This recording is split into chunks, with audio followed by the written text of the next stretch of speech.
할렐루야. 4월 26일 새벽 시간에 기도하시며 말씀 묵상하시는 모든 성도님들을 축복합니다. 오늘은 에스더 5장 1절부터 8절 말씀 읽고 기도하고 우리 말씀 나누도록 하겠습니다. 에스더 5장 1절부터 8절까지의 말씀입니다. 제3일에 에스더가 황후의 예복을 입고 왕궁 안뜰 곧 어전 맞은편에 서니 왕이 어전에서 전문을 대하여 왕자에 앉았다가 왕후 에스더가 뜰에 선 것을 본즉 매우 사랑스러움으로 손에 잡았던 금규를 그에게 내미니 에스더가 가까이 가서 금규 끝을 만진지라. 왕이 이르되 왕후 에스더여, 그대의 소원이 무엇이며 요구가 무엇이냐? 나라의 절반이라도 그대에게 주겠노라 하니 에스더가 이르되 오늘 내가 왕을 위하여 잔치를 베풀어 싸우니 왕이 좋게 여기시거든 하만과 함께 오소서 하니 왕이 이르되 에스더가 말한 대로 하도록 하만을 급히 부르라 하고 이에 왕이 하만과 함께 에스더가 베푼 잔치에 가니라. 잔치에 술을 마실 때에 왕이 에스더에게 이르되 그대의 소청이 무엇이뇨? 곧 허락하겠노라. 그대의 요구가 무엇이뇨? 나라의 절반이라 할지라도 시행하겠노라 하니 에스더가 대답하여 이르되 나의 소청 나의 요구가 이러하니이다. 내가 만일 왕의 목전에서 은혜를 입었고 왕이 내 소총을 허락하시면 내 요구를 시행하시기를 좋게 여기시면 내가 왕과 하만을 위하여 베푸는 잔치에 또 오소서. 내일은 왕의 말씀대로 하리이다 하니라. 아멘. 기도합니다. 하나님 아버지 감사합니다. 오늘의 이 말씀이 오늘 우리에게 살아가는 영적인 방향과 영적인 양식이 되어서 하나님 앞에 믿는 자의 삶으로 온전히 설 수 있도록 하나님 저희들을 위하여 사용하여 주시고 이 말씀을 통하여 은혜 받게 하시고 이 말씀을 통하여 능력 얻게 하여 주시옵소서. 이 모든 말씀 우리 구주 예수님의 이름으로 기도드렸습니다. 아멘. 아멘. 우리가 묵상하는 이 에스더는요, 어떻게 보면 단편 드라마 형식을 취하고 있습니다. 제가 왜 이 말씀을 드리냐면 이 전체 내용 속에 기승전결이 모두 있다라는 것이에요. 처음 이야기가 그 도입부로 시작하고 결국은 본격적인 상황이 시작되고 이것이 이제 문제들이 일어나고 갈등이 시작되고 그 갈등과 긴장의 최고점 클라이맥스라고 하잖아요. 그 절정인 것을 거쳐서 이제 문제가 해결되는 그런 이야기를 이제 구조상으로 담고 있습니다. 오늘 본문은요, 이 기승전결의 전의 부분이죠. 갈등과 그 긴장의 최고조에서 문제를 해결을 보면서 이제 결론으로 가고 있는 그런 이야기 중간입니다. 에스더가 살던 시대는 아하수로의 왕이 다스리는 시기였습니다. 이미 고레스 왕에 의해서 이스라엘 백성들은 1차로 예루살렘으로 다 귀환되어 돌아가고 그 다음에 돌아가지 않은 백성들의 이야기, 남은 자들의 이야기라고 생각을 하시면 됩니다. 수산성에 살던 총리 대신 하만이 유대인들을 몰살시키는 흉계를 가지고 있었고 그리고 계속해서 유대 민족들을 어렵게 합니다. 에스더에게는 삼촌이 있었죠. 모르드게는 아주 충직한 민족애를 가지고 있었고 모르드게가 이 하만의 흉계를 알고 그리고 이 유대 백성의 그 몰살시키려는 그 흉계를 알았을 때 에스더에게 구조 요청을 합니다. 그러면서 에스더에게 이렇게 얘기하죠. 왕비가 된 것이 이 민족을 구할 사명을 주신 것이라고 이해하고 행동하라고 요청합니다. 4장 13절과 14절의 말씀을 한번 읽어드리면 이렇습니다. 모르드게가 그를 시켜 에스더에게 회답하되 너는 왕궁에 있으니 모든 유다인 중에 홀로 목숨을 건지리라 생각하지 말라. 이때에 내가 만일 잠잠하여 말이 없으면 유다인은 다른 데로 말미암아 노임과 구원을 얻으려니와 너와 내 아버지 집은 멸망하리라. 내가 황후의 자리를 얻은 것이 이때를 위함이 아닌지 누가 알겠느냐 하니 합니다. 그리고 에스더는 이 이야기를 듣고 3일 동안 모두 금식할 것을 요청하고 이제 왕으로 나아가는 그런 과정을 갖고 있습니다. 근데 왜 그러냐면 이 규례가 있다는 거예요. 왕이 부르지 않는데 왕을 찾아온다는 것은 죽음이에요. 그 규례를 어긴 사람을 왕이 엄벌에 처할 수 있고 죽일 수 있는, 살릴 수 있는 권한이 다 왕에게 있다라는 거예요. 에스더가 3일 동안 금식하며 기도합니다. 유대 민족을 구하기 위해서 하나님께 매달립니다. 그리고 그 왕을 찾아가게 되는 내용이 바로 오늘 우리가 읽은 본문의 내용이라는 거예요. 제3일에 에스더가 왕후의 예복을 입고 왕궁 안 뜰 곧 어전 맞은편에 서니 왕이 어전에서 전문을 대하여 왕자에 앉았다가 황후 에스더가 뜰에 선 것을 본즉 매우 사랑스러움으로 손에 잡았던 금규를 그에게 내미니 에스더가 가까이 가서 금규 끝을 만진지라. 민족을 구하고자 금식하고 예복을 입고 왕궁 뜰로 찾아간 것이죠. 왕이 호출한 것이 아니기 때문에 생명을 걸어야 하는 일이었습니다. 그럼에도 불구하고 에스더는 민족을 살리기 위하여 목숨을 거는 용기를 내었을 때에 하나님께서 역사하여 주신다라는 거예요. 그래서 왕이 금규를 내밀고 그의 방문을 허락하게 되는 일이 되어졌다라고 저는 믿습니다. 이것을 우연으로 보면 안 됩니다. 믿는 사람이 기도하고 일어나는 일들 속에는요, 하나님의 역사하심이 있다는 거예요. 하나님의 역사하심이 내가 좋아하는 쪽으로만 일어나는 것이 아닙니다. 내가 기대하는 방향과 결과이면 좋겠지만 어쩔 때는 아닐 수도 있습니다.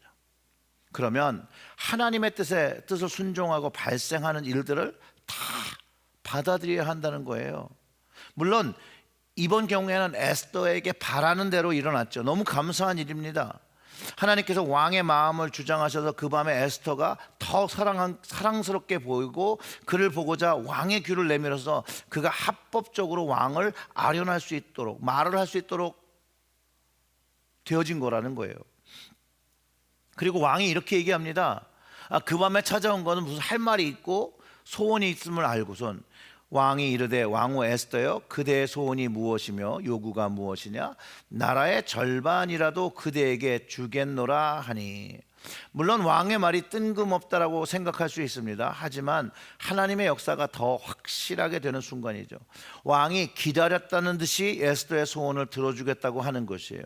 이 순간에 에스더가 하만의 유대인 말살 계획을 고발하고 멈추게 해달라고 말할 수 있었지만 금식하고 기도하고 온 에스더에게는 지혜가 있었습니다. 지혜를 가지고 이렇게 말합니다. 에스더가 이르되 오늘 내가 왕을 위하여 잔치를 베풀어 싸우니 왕이 좋게 여기시거든 하만과 함께 오소서 하니 왕이 이르되 에스더가 말한 대로 하도록 하만을 급히 부르라 하고 이에 왕이 하만과 함께 에스더가 베푼 잔치에 가니라. 말씀에서 말하는 것처럼 잔치를 베푼 자리에 왕과 하만을 초대하고 그들이 옵니다. 그 자리에서 에스더는 하만의 실체를 밝히려고 하는 것이 아닙니다. 오늘 이야기를 보면 아무튼 궁극적으로는 그의 실체를 밝히려고 하는 것이죠. 그런데 왕이 또 다시 소원을 묻는데 에스더는 한 번 더 자신이 잔치를 만들 테니 왕과 하만이 자신의 잔치에 참여해 달라고 얘기하고 그때 소원을 이야기하겠다고 합니다. 오늘의 말씀은 에스더가 바로 자신이 원하는 것을 바로 요청하지 않고 다시 한번 청해서 하만과 함께 올 것을 요청하고 그때 오면 말을 한다는 것. 어떻게 보면 이렇게 얘기했어요. 왕이 자신을 좋게 여기면 내 소원이 무엇인지 들어주실 거면 제가 말하겠습니다. 이렇게 얘기하는 거예요. 그리고 안 들어주실 거면 오지 마셔도 됩니다. 들어주신다고 할 때 하만과 함께 온다라면 말씀을 드리겠습니다. 정말로 에스더는 신중함을 취하면서 이야기하고 있고 물론 왕의 궁금증도 더욱더 이제 커졌을 것이라고 생각을 합니다. 여러분 큰 일을 치르기 위해서 가장 중요한 것은 신중이면서 겸손입니다. 겸손이면서 신중입니다. 이런 말들이 많죠. 정치와 골프는 머리를 드는 순간 망가지는 것이래요. 이 말과 유사성을 가지고 있습니다. 우리나라 말에 다 된 죽에 콧바트리라는 말도 동일한 의미입니다.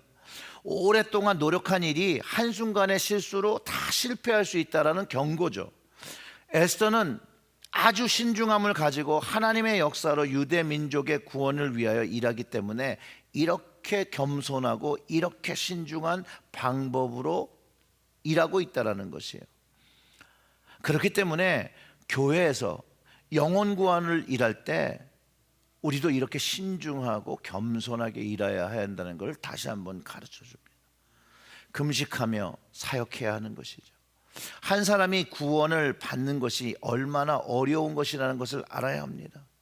한 영혼을 위하여 금식하며 한 영혼을 위하여 신중을 구하며 한 영혼을 위하여 잔치를 베푸는 그런 모습을 우리는 이 에스더의 말씀을 통해서 우리는 깨달아야 합니다. 금식하고 전도하고 금식하고 기도하고 준비해야 되고, 영원히 소생하는 예배를 드리려고 해도 기도하며 하나님께 감사하며 경외함으로 나와야 되고 함께 예배를 드려야 함을 가르쳐 주십니다. 그럴 때 하나님의 역사하심과 해결하심을 경험하게 되는 것이죠. 사랑하는 성도 여러분, 가정과 교회에 문제가 있습니까? 점점 상황이 더 어렵게 돼가고 있습니까? 그러면 그 자리에 금식하십시오. 기도의 자리를 세우시기를 부탁드립니다. 그리고 기도한 후에 믿음의 행동을 가지고 그 일을 감당하시고 신중함으로 하나님의 역사를 바라보시고 경험하시기를 부탁드립니다. 분명한 것은 그런 믿음의 행동에 하나님은 응답을 주신다는 것이에요. 그 응답을 주시는데 인내하며 겸손하여 신중히 기다리며 그 일을 기다려야 합니다. 오늘 이 아침에 말씀을 묵상하며 하나님만을 신뢰하고 금식과 기도의 삶이 있음으로 인하여 여러분들의 삶의 문제를 해결받는 여러분들이 되시길 주님의 이름으로 축원합니다. 우리 다 같이 기도하겠습니다. 하나님 아버지, 감사합니다. 오늘 이 말씀을 통해서 다시 한번 주님 맡겨주신 그 사명, 특별히 영혼 구원하는 사명을 위하여 금식하며 기도하며 신중을 기하며 겸손하게 영혼 구원 사역을, 사람들을 구하는 사역에 임할 수 있도록 각 교회가 이 에스더의 마음을 품게 하여 주시옵소서. 전도와 선교를 할 때 불편함이 있고 무엇인가 막는 것이 있고 나를 희생해야 되는 일이 되어질 때 하나님께서 나를 오늘날까지 살게 하신 이유가 이때를 위함이라는 것을 다시 한번 마음에 담고 하나님의 때와 하나님의 사역에 우리의 자신을 헌신할 수 있도록, 또 그 각자의 교회에서 주님의 교회를 세우기 위하여 적은 것을 드리며 주님 교회 세워나갈 수 있도록 저희들을 사용하여 주시옵고, 저희들이 주님 말씀에 순종하는 저희들 되게 하여 주시옵소서. 이 모든 말씀 우리 구주 예수님의 이름으로 기도드렸습니다. 아멘.